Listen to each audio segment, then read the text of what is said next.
Vegas. Glitter and glitz. It's where they met. Jody Arias, a waitress slash aspiring photographer, trolling for a career, crosses paths at a business convention with Travis Alexander. Travis instantly took a shine to the pretty platinum blonde who walked into his eye line. There it was, the most basic building block of a secret. Chemistry. Sexual chemistry. He leaned in very close, as if he wanted to kiss me, and he was licking his lips, and he was staring at my lips, and like he wanted to kiss me, but he didn't. He licked his lips and said, "I wish you didn't have a boyfriend." Travis was a Mormon, and Mormons aren't supposed to have sex outside marriage. As Jody and Travis's relationship blossomed, the outside world saw a G-rated courtship. But behind closed doors, I'm gonna tie you to a tree and put it in your by the way. Oh my gosh. That is so debasing. I like it. Jody even recorded their phone sex. Honey, the pictures I'm gonna take, they're so hot. Giggles. Like, what are we gonna do with ourselves? We are just horny toads. Like, one, let me tell you some of the pictures they take. I mean, not to be a tyrant, but like one of them's gonna be laying on my back. Hard, you know, sticking straight out. You have a good-looking baby. I just want to let you know. You like my Secrets are about a handful of human activities, and at the very top of the list, sex. It's where we tend to keep the greatest number of secrets and the most shameful secrets. Jody and Travis were no exception.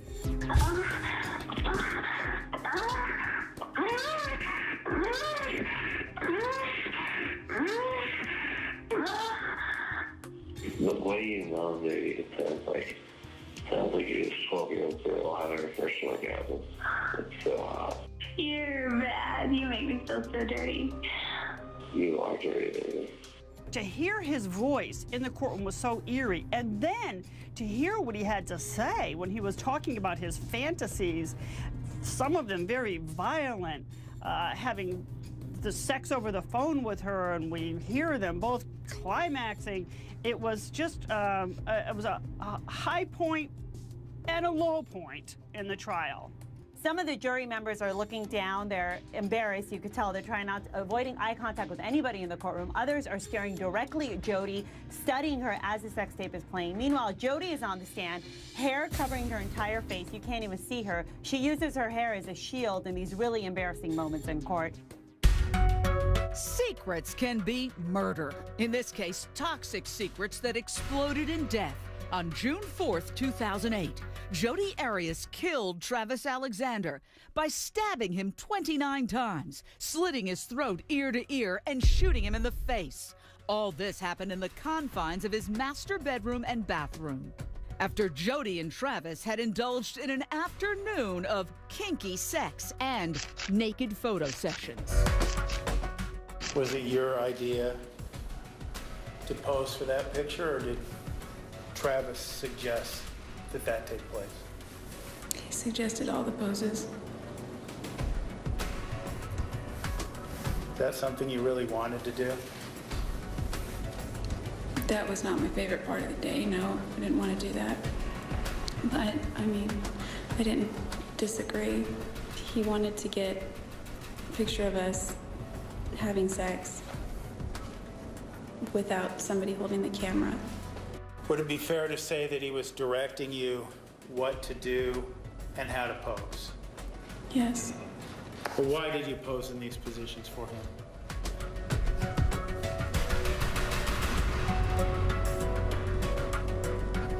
He asked me to. So how and why did sex lead to death? What are the secrets that exploded in violence? And who is ultimately responsible? I have pictures of you in Travis's bedroom with Travis. Are you sure it's me? I mean, that because I was not there. It's you. He was grabbing at my clothes. He was trying to get on top of me. I don't know where the gun went at that point. It was not in my hands anymore. If it got knocked out of my hands or if I dropped it, but I broke away from him And as soon as the moment I broke away, that's when he threatened my life. I'd have no clear memories after that. Jody claims she was in a fog when she left Travis's house after the killing. Nevertheless, she carried with her a new set of secrets. No one knew what she had done. I don't remember bringing the gun with me, but I remember throwing it. Throwing it where? In the desert. She's barefoot, she's covered in Travis's blood, and she pulls over in the desert and starts to concoct her story, starts to cover up her tracks. She washes her hands of blood, she throws away the gun, and then she starts making phone calls, immediately coming up with this cover story that she maintains for the next month. In her desperate attempt to keep secret her starring role in Travis's extraordinarily violent killing, Jody decided she would call Travis and leave him a voicemail. I know Leslie called you, so I already talked to her, so you can call her back if you want, but it's not necessary. My phone died, so I wasn't getting back to anybody. And what else? Oh, and I drove 100 miles in the wrong direction, over 100 miles, thank you very much. So yeah, remember New Mexico? It was a lot like that, only you weren't here to prevent me from going into the 3 digits, so fun. Tell you all about that later. Also, we were talking about, when we were talking about your upcoming travels my way, I was looking at the May calendar, so I'm all confused. But Heather and I are going to see Othello on July 1st, and we would love for you to accompany us. An invitation to see Shakespeare, a stunning testament to the lengths Jody would go to keep a damaging secret. Her lighthearted tone, a stark contrast to the blood-soaked crime scene. A friend of ours is dead in his bedroom. We hadn't heard from him for a while. We think he's dead. His roommate just went in there and said there's lots of blood. Has he been threatened by anyone recently? Yes, he has. He has an ex-girlfriend that's been bothering him and following him and slashing tires and things like that. And do you know the ex-girlfriend's name? Her name is Jody. Jody Arias, washing the blood off her hands in the middle of the desert, was carrying perhaps the most toxic secret you can ever keep. She had just killed a man. Jody began creating an elaborate smokescreen by canoodling with another man. She headed from the crime scene in Arizona into Utah and met up with this man, Ryan Burns. Did you kiss Mr. Burns? Eventually we kissed. And we were watching some, like, scary movie, I guess. And he was laying next to me. We weren't, like, really touching, but we were kind of laying next to each other. And I don't know, I felt safe right there, and I figured, like, if I don't kiss him at all, I don't know, I guess I just wanted to seem like normal. I wanted to seem like I was okay, like things were okay, like I didn't just do it, I just did. Welcome to our Secrets Lab. Joining me, noted psychologist Jeff Gardier and Robbie Ludwig. Dr. Jeff, yes. She goes from killing Travis Alexander to canoodling in short order, within hours, with another guy, making out with another guy. What does that tell you about Jody Arias' mentality? Well, I think this is a young woman who does have a personality disorder, and as we see with many women with these sorts of issues, they learn to use sex as a tool. She was doing that to cover up her tracks. Dr. Robbie Ludwig, what could the symbolic significance be of her killing Travis Alexander and then going and immediately making out with this other guy, Ryan Burns? I don't know if she really felt like a person unless she was sexually engaged with another. So as long as I'm sexually engaged, I exist, I matter, I'm alive. And I don't know if Jody could feel like a person unless she was in that kind of relationship. If I'm found guilty, I don't have a life. I'm not guilty. I didn't hurt Travis. If I hurt Travis, if I killed Travis, I would beg for the death penalty. That was around April that you last saw him, right? Early April. You haven't been back in town since then?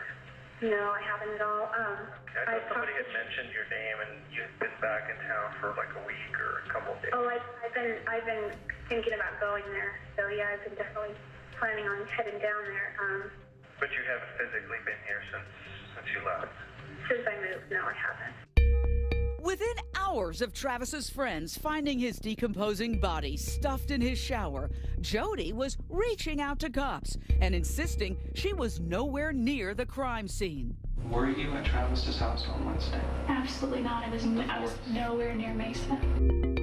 And then, when confronted with a bloody handprint and other undeniable evidence that she was with Travis on the day of the killing, Jody told a second whopper that two masked ninjas invaded Travis's home and she miraculously escaped. They didn't say a lot. They were white Americans from what I could tell. They had, what do you call those things? They're like beanies, but they cover your whole face. They didn't discuss much. They just argued. About what? About whether or not to kill me. For what reason? Because I'm a witness. A witness of what? Of him. Of Travis. Of Travis's murder. Yeah, but I didn't really witness it. Didn't see much. When Jody finally took the stand and admitted she killed Travis Alexander, that revelation came with a stunning avalanche of sexual secrets that would rivet the nation. He wanted me to dress up in a schoolgirl outfit with braids. We had sex in the bathtub and then again on his bed with the candy. He wanted to put the Tootsie Pop inside of me. He wanted me to put Pop Rocks in my mouth while I gave him oral sex. And did you do that? Yes. Jody described a sexually degrading relationship that crossed the line into sadomasochism. You described your wrist being bound in a noose-like manner. Is that correct? That's correct. Okay. Do you know how many inches or feet of rope it took in order to have these nooses around your hands? No, I let Travis handle that. Jody Arias and her attorneys drew on anything negative they could find in Travis Alexander's background and just threw it all in to say that he was not the person he portrayed to the public, that he had a deviant and a violent side to him. But the prosecutor countered with stunning evidence of Jody's secret sexual proclivities. This is you sending him this text message, right? Yes. And in it you say, if you're a lucky boy and you promise to give me a good, well-deserved spanking, and then you also say, maybe you could give my a too much needed too. Kidding, correct? Yes. But Jody's ace was a claim that enraged Travis's family and brought them to tears. Was it Travis's darkest secret or Jody's most vicious lie against the man no longer here to defend himself? I didn't want to talk about his issues in the text messages. What do you mean his issues? His sexual attraction to children. Did you kill Travis Alexander on June 4th, 2008? Yes, I did. Why? The simple answer is that he attacked me, and I defended myself. Travis Alexander, a successful businessman and motivational speaker, shot and stabbed to death by his lover, Jody Arias. But Jody, in a bid to spare herself the death penalty, turned the tables and tried to put the victim on trial. Jody said Travis led a secret life, a double life. Behind the smiles in these photographs, there was a whole nother reality for Jody. A reality that Travis created. Because in reality, Jody was Travis's dirty little secret. While the world saw Travis Alexander as an upstanding Mormon, Chase, an elder, in fact, in the Mormon church, Jody Arias painted him as a sexual deviant, a man who degraded her sexually over and over again. He wanted to drive up to the home.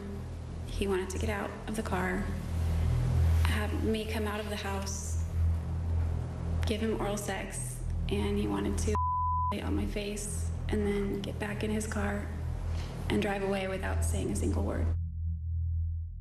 Smiling photos show Travis and Jody after he baptized her into the Mormon church. But Jody claims right after, Travis pressured her into submitting to anal sex, convincing her that the Mormon law of chastity only banned vaginal sex before marriage.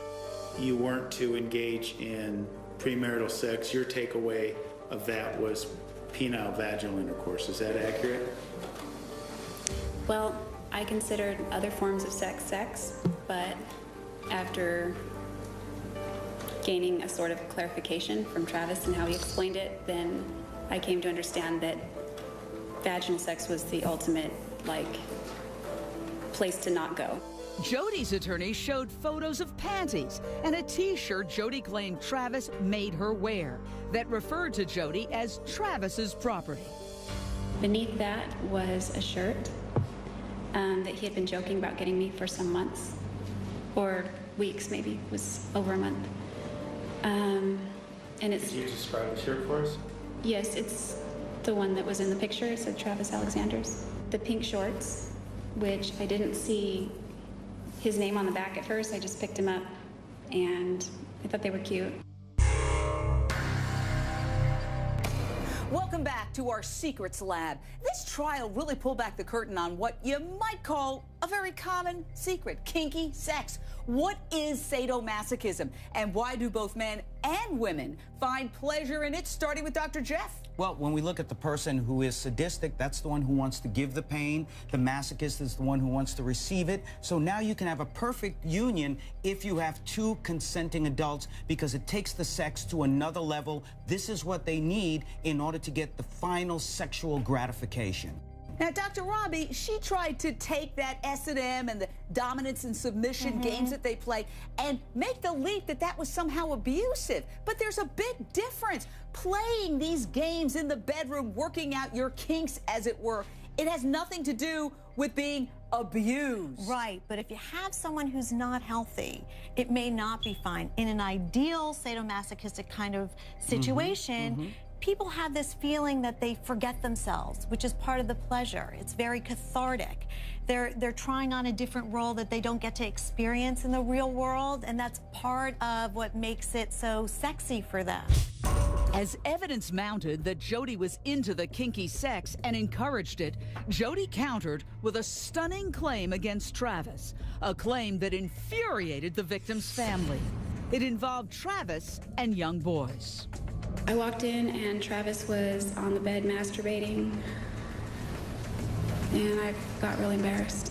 Even though we'd been intimate more times than I could count, it was just kind of awkward walking in on him like that.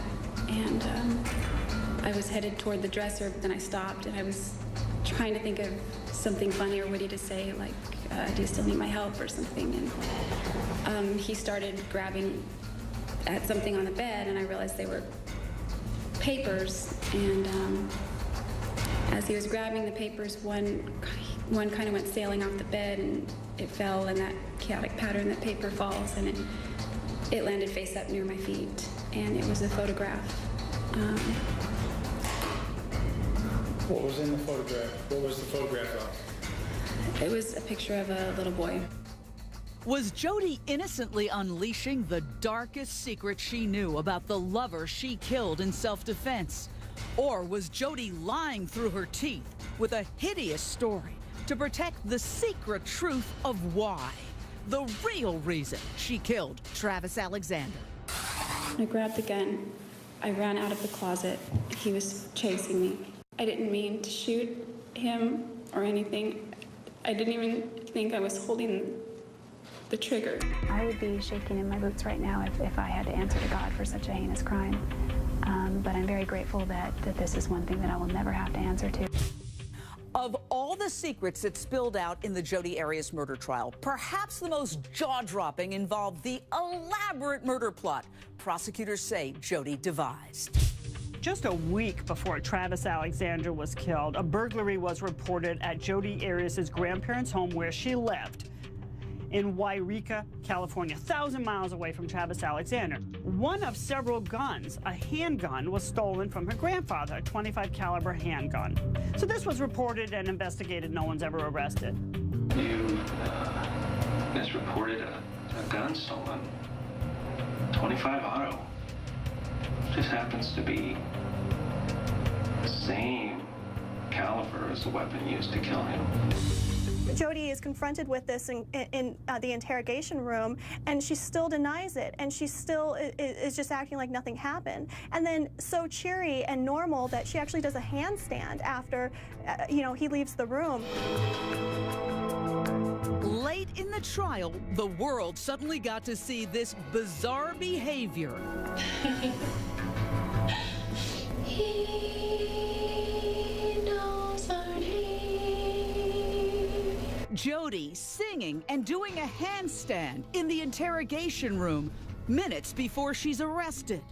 But this astounding tape remained a secret from the jury. In spite of Jody's bizarre behavior, police were far more concerned with why she killed Travis Alexander, and investigators thought they knew the reason why: jealousy. Continuing to lie is not going to help you. Admitting to something I didn't do won't help me either. Okay, let's say for a second that I did. And I say, I did it. I mean... The motive is there. The jealousy issue. But I wouldn't even say I was jealous. I mean, there may have been some jealousy there, but Then what is it? What anyone, caused this? I think if anyone, maybe Travis was jealous, but... Obsessed is the word that they use. That's the word I hear from everybody. Fatal attraction. I don't know how many times I've heard that. Please be seated. The record will show the presence of the jury. On the witness stand, Jody insisted she wasn't fueled by jealousy over Travis taking another woman on vacation with him to Cancun.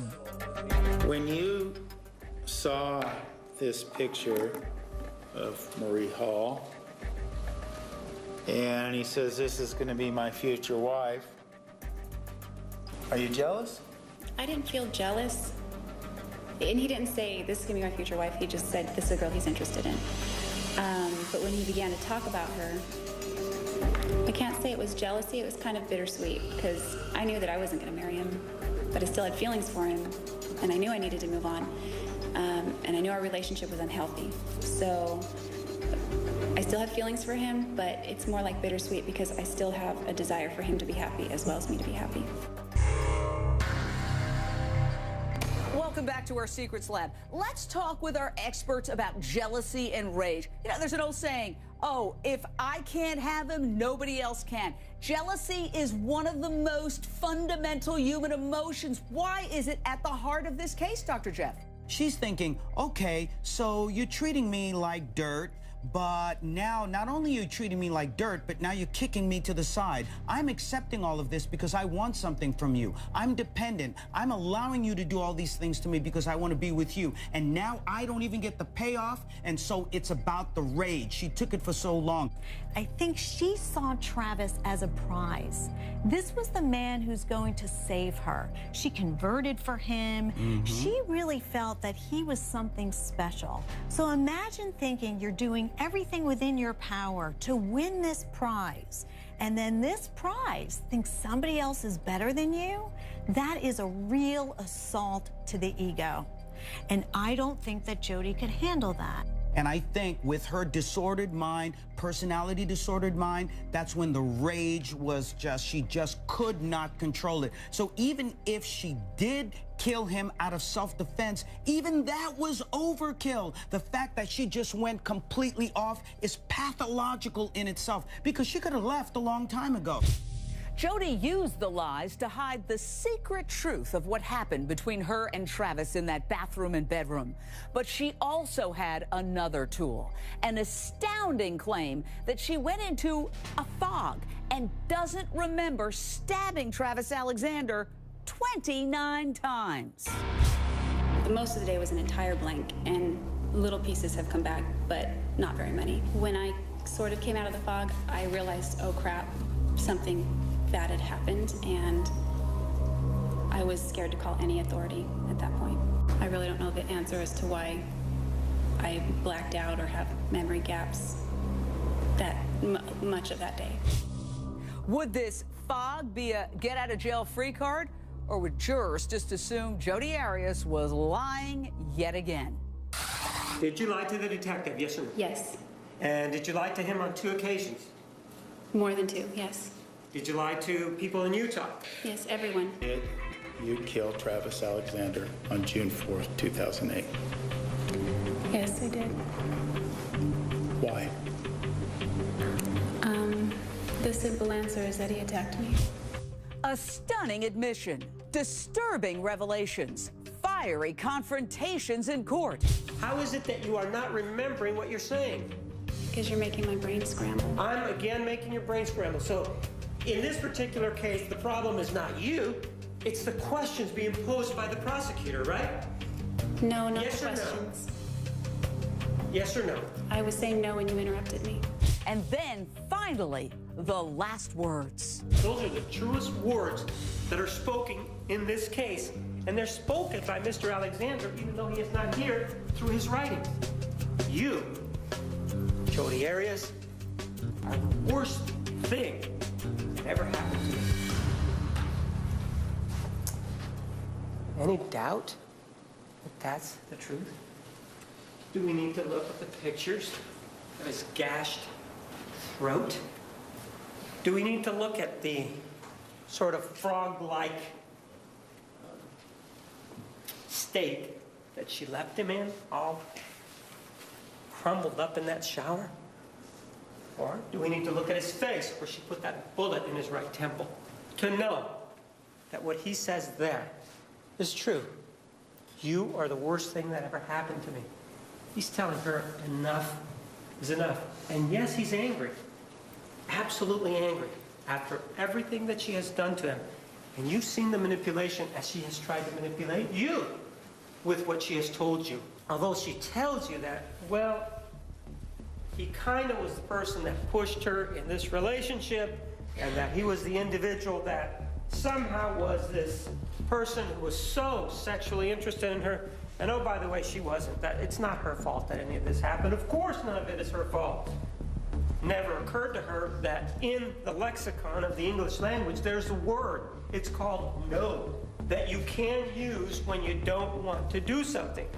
And yet you can then take the witness stand, however, and say, well, I do know that word, but just chose not to use it. But it's not her fault. Again, it's not her fault. It's Mr. Alexander's fault for being interested in her, don't you see? Can't you all see, based on those days and days that she was on that witness stand, that it isn't her fault? Not her fault. That's exactly what Jody's defense attorney, Kirk Nurmi, wanted to show to the jury in his final effort to save her. You may fear how your verdict will be received by those who love Travis Alexander, by those who love Jody Arias, or by the world at large. Each and every one of you are here because all the parties involved believe that you are the type of people that would have the courage of your convictions to stand by your personal belief against whatever pressures you may feel. Each one of you is entitled to deliver your verdict to this courtroom. You do not have to succumb to the pressure of a fellow juror who may not agree with you. You can have the courage of your conviction to deliver your own verdict. Couldn't it also be that after everything they went through in that relationship, that she threw him down again, that she did grab for the gun to defend herself, that after that, she simply snapped. She may not know it, but she may very well have snapped. Out of control, sudden heat of passion. We have been through so much, and look what happened now. If Miss Arias is guilty of any crime at all, it is the crime of manslaughter and nothing more. And then, maybe the most astonishing admission of all. It's not even about whether or not you like Jody Arias. 9 days out of 10, I don't like Jody Arias. But that... Sustained. That's what that was true. Yes. It is directed to disregard the last statement. But that doesn't matter.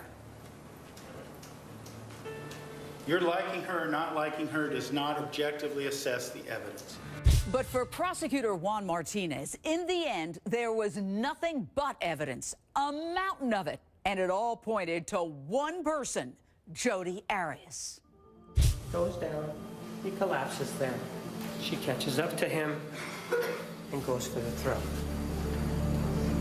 And if you want to believe her that she doesn't remember anything, doesn't know anything that's going on, why then? Why then, if she really doesn't know what's going on and can't remember, why is she so directed at a place where she can certainly cause death? If she really didn't know what was going on, if it was just really passion, if it was just a heat of passion, then you wouldn't have a directed hit to somewhere that's going to kill. You would have dispersed all over the place. But when he goes down, there is a direct strike to his neck, which is an indication of somebody who is thinking, this person's not going to live. He may get away from me in the shower. He may get away from me all the way to the sink. And he may stumble his way down that hallway. But you know, I caught him. What does she do? She deletes only certain images. It's not like all of the images are deleted. This shows somebody who is thinking, oh, I don't want to delete the one of his dog, or this other one. I'll delete the only ones that hurt me. And that is directed behavior by somebody who claims to have dissociative amnesia. Dissociative amnesia, you heard what the definition of that was. Or is it a fog? Even the San Franciscan fog, if such a thing existed, wouldn't be so cloudy to account for this kind of behavior. Jody's famous fog. Jody killed Travis Alexander, and now she found herself fighting for her own life. How would the jury decide? Ladies and gentlemen, I understand you have reached a verdict. I'm here with some members of the sheriff response team, and look, they're dressed to the nines, prepared for anything. And right on the other side is the cell that is the same size and layout as the cell that Jody Arias is in right now. And you see it sort of decorated with the kind of things that a prisoner would have, magazines and their little knickknacks, things they hold on to, but nothing that they can use to hurt themselves or others. For nearly 5 years, Jody Arias called this Phoenix jail cell home. Justice for Travis! Justice for Travis! And after 5 months of lurid and graphic testimony about sex and lies and killing, the jury convicted Jody Arias of the premeditated murder of Travis Alexander. And that same jury would quickly deem his murder to be excessively cruel, which made Jody Arias eligible for death by lethal injection.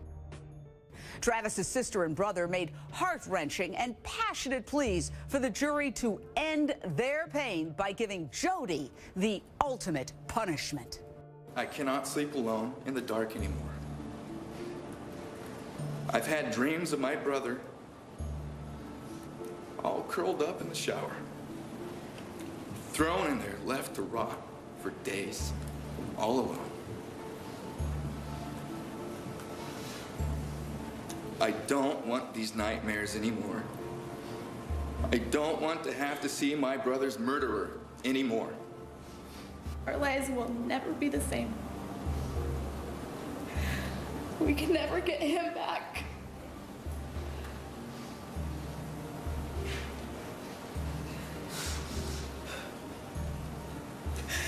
We are so grateful for our wonderful brother, and we feel so lucky and blessed for the time we had with Travis, however short-lived. We would give anything to have him back. Anything. And that's the reason that these... And the prosecutor told the jury they had no other true option than to send Jody to death row. All of these items that have been presented to you, every single one of them, is nothing more than the defendant's statements attempting to gain sympathy. And in view of the fact that there are no mitigating circumstances in this case, the only appropriate sentence based on what the jury instructions tell you that you should do is death. And with that, the defense team made their final plea to spare Jody's life. But the only person who spoke up for Jody was Jody. This is the worst mistake of my life. It's the worst thing I've ever done. It's the worst thing I ever could have seen myself doing. In fact, I couldn't have seen myself doing it. To this day, I can hardly believe I was capable of such violence. But I know that I was. And for that, I'm going to be sorry for the rest of my life. Probably longer. I'd like to implement a recycling program. I'd like to start a book club or a reading group. My hair was past my waist, and I donated it to Locks of Love, the nonprofit which creates wigs for cancer patients who've lost their hair. Additionally, I've designed a t-shirt. This is the t-shirt, of which 100% of the proceeds go to support nonprofit organizations which also assist other victims of domestic violence. A survivor shirt for victims of abuse? Was that one final attempt to ruin Travis Alexander's reputation? Jody's other main argument was, spare me for my family's sake. As I stand here now, I can't in good conscience ask you to sentence me to death because of them. Asking for death is tantamount to suicide. Either way, I'm going to spend the rest of my life in prison. It'll either be shortened or not. If it's shortened, the people who will hurt the most are my family. I'm asking you, please, please don't do that to them. I've already hurt them so badly, along with so many other people. And the final words the jury heard from either side? We are asking you to find that Jody's life is worth saving. And to have the ability to understand that despite her very worst deed, you can still show mercy and find that she still has value in her life and sentence her to a term of life in prison. The only thing that you can do, based on the mitigating circumstances and their lack of, is to return a verdict of death. Thank you. Final words, and then Jody's life was in the hands of the jury. But the trial was far from over. I have received your note indicating that you are unable to come to a unanimous decision. At this time, please go back to the jury room and continue deliberating. You are excused. And with that, the jury went back to deliberate one final time. But what happened next, nobody could have expected. We, the jury, duly impaneled and sworn in the above entitled action, upon our oaths, unanimously find, having considered all of the facts and circumstances, that the defendant should be sentenced. No unanimous agreement. Signed, foreperson.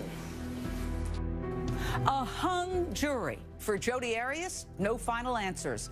And for the Alexanders, more frustration and anguish to endure. At this stage, we still don't know if Jody will pay the ultimate price for slaughtering Travis, leaving some to wonder, is justice delayed? Justice denied? I'm Jane Velez Mitchell. Good night.